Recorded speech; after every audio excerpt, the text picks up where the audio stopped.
ఓం శరవణ భవాయ నమః. మేము తిరుమలలో రాంబగీచాలో బస్ ఎక్కే ముందే అడిగి ఎక్కామన్నమాట.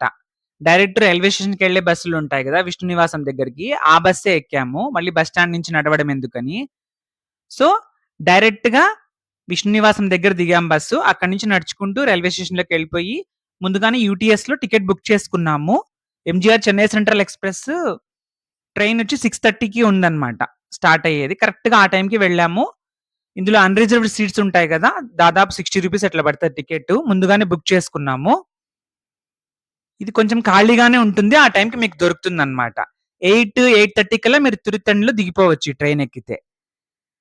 ఒక రకంగా ఏమనిపించిందంటే తమిళనాడు సైడ్ ఉన్న విలేజెస్‌లో ఇంకా గ్రీనరీ అనేది ఎక్కువ ప్రిజర్వ్ చేస్తున్నట్టు అనిపించింది దారిలో జర్నీ చూసినప్పుడు. రైల్వే స్టేషన్ దిగి బయటికి వెళ్ళగానే మీకు బస్సులనేవి అందుబాటులో ఉంటాయి. కానీ అడిగి ఎక్కాలి. అలా లేకపోతే కొద్దిగా ముందుకు వెళ్లి సర్కిల్‌లోకి వెళ్తే అక్కడ కూడా ప్రైవేట్ బస్సులవి దొరుకుతాయి గానీ, ఏదైనా మీరొకసారి అడిగి వెళ్ళాలన్నమాట. ఎందుకంటే కొన్ని బస్సులు కొండ కింది వరకే వెళ్తాయి. కొన్ని డైరెక్ట్ పైకెళ్తాయి. టికెట్ చాలా తక్కువగా ఉంటుంది. 10, 15, రూ. 20 అలా పడుతుంది ఒక్కొక్కరికి. ఎక్కువేం పడదు. కొన్ని ఫ్రీ బసెస్ కూడా ఉంటాయన్నమాట. అది మీరు ఎంక్వైరీ చేసుకోండి. మాకైతే బస్ దొరికింది. ఎక్కువ మంది ఆషాఢ మాసం స్టార్ట్ అయింది కదా! తమిళ్ ఆడి మాసం స్టార్ట్ అయినట్టుంది. కావిడి తీసుకొనొచ్చేవాళ్ళు ఎక్కువ మంది కనిపించారన్నమాట. ఇది కొంచెం స్టెప్స్ ఉంటాయి అక్కడ 365 స్టెప్స్. డైరెక్ట్‌గా ఇట్లా రోడ్ రూట్ కూడా వచ్చేయొచ్చన్నమాట. రోడ్ రూట్‌లో గూడా. చెప్పులు పెట్టుకోవడానికి బయటే ఫ్రీ ప్లేస్ ఉంటుంది. అక్కడ పెట్టేసుకొని లోపలికి వెళ్ళొచ్చు. ఫోన్స్ ఎక్కడ డిపాజిట్ చేయాల్సిన అవసరం లేదు. మేము వెళ్ళినప్పుడు ఏంటంటే ఆదివారము, ఆడి మాసం స్టార్ట్ అవ్వడం వల్ల చాలా మంది జనమైతే ఉన్నారు. రూ. 100 టికెట్ అట్లా గూడా ఉంటాయి. నార్మల్ క్యూ సెపరేట్ ఉంటుంది. రూ. 100 క్యూ సెపరేట్ ఉంటుంది. కానీ ఆ రోజు కొంచెం ఫెస్టివల్ వైబ్స్ ఉండడం వల్ల అందరికీ లేటే అయిందన్నమాట ఓవరాల్‌గా. టికెట్ కూడా మీరు క్యూ లైన్‌లోనే తీసుకోవచ్చు. రూ. 100 క్యూ లైన్‌లోకి ఎంటర్ అయితే అక్కడే మధ్యలోనే మీకు టికెట్ ఇస్తారన్నమాట అమౌంట్ పే చేస్తే. ఈ తిరుత్తణి క్షేత్రం గురించి చెప్పాలంటే చాలా విశిష్టత ఉంది ఈ క్షేత్రానికి. 2, 3 అర్థాలున్నాయన్నమాట. తిరుత్తణికి చాలా ఎక్కువ చెప్పే అర్థం ఏంటంటే, ఇది పవిత్రమైనటువంటి, ప్రశాంతమైనటువంటి కొండ అన్నమాట. సుబ్రహ్మణ్య స్వామి వారు శూరపద్ముడనే రాక్షసుడిని సంహరించిన తర్వాత, ఈ కొండ మీద ఉండి ప్రశాంతత పొందాడట ఆయన. ఆ తర్వాత ఆయనకి ఆలయం కట్టించడం అనేది జరిగింది. అలాగే ఈ కొండ మీదనే స్వామివారు పరమేశ్వరుణ్ణి పూజించి కుమారేశ్వర స్వామిగా పరమేశ్వరుణ్ణి ప్రసన్నం చేసుకొని జ్ఞానశక్తి ఆయుధాన్ని పొందారన్నమాట సుబ్రహ్మణ్య స్వామి వారు. అలాగే ఈ క్షేత్రంలోనే వల్లి అమ్మవారిని పెళ్లి చేసుకున్నారన్నమాట. అక్కడ ఒక చిన్న యుద్ధం కూడా జరుగుతది.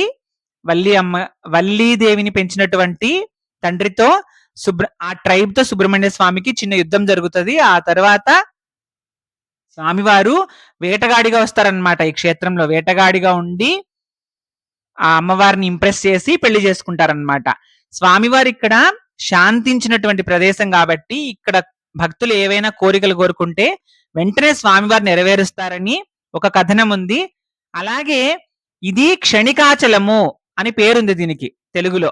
అంటే ఒక క్షణం గనక నువ్వు మనస్ఫూర్తిగా ఈ కొండ మీద ఉండి స్వామిని దర్శించి ప్రార్థిస్తే క్షణంలో తీర్చేస్తాడు కోరికలు. అలాగే ఏవైనా దోషాలున్నా కూడా సర్పదోషాలున్నా కూడా ఈ స్వామివారి అనుగ్రహం వల్ల తీరుతాయని చెప్తారన్నమాట కథల్లో. ఎందుకంటే వాసుకి తన శరీరాన్ని కష్టపెట్టుకుంటాడు కదా క్షీరసాగర మథనంలో. ఆ వాసుకి కూడా తనకైన గాయాల నుంచి ఈ క్షేత్రం దర్శించిన తర్వాత తను ప్రశాంతత పొందాడన్నమాట. ఇక్కడ ఏంటంటే ఆటోలు ఎక్కువ అవైలబుల్ ఉండవు కొండ మీదకి. ప్రైవేట్ బస్సులు, గవర్నమెంట్ నడిపే బస్సులే ఎక్కువ ఉంటాయి.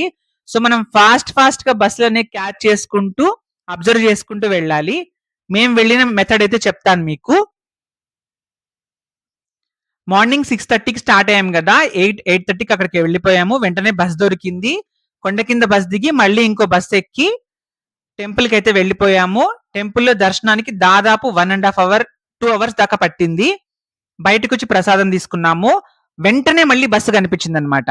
బస్సు కనిపించిన వెంటనే పరిగెత్తుకుంటూ వచ్చి డైరెక్ట్ బస్ స్టాండ్‌కి వెళ్తుందా అని అడిగాము. రైల్వే స్టేషన్‌కి వెళ్తుందా అని అడిగాము. బస్ స్టాండ్‌కి మాత్రమే వెళ్తుంది అన్నారు. సో బస్ స్టాండ్ దాకా వెళ్ళే దారిలో కొద్దిగా రైల్వే స్టేషన్ దగ్గర వస్తుందన్నమాట.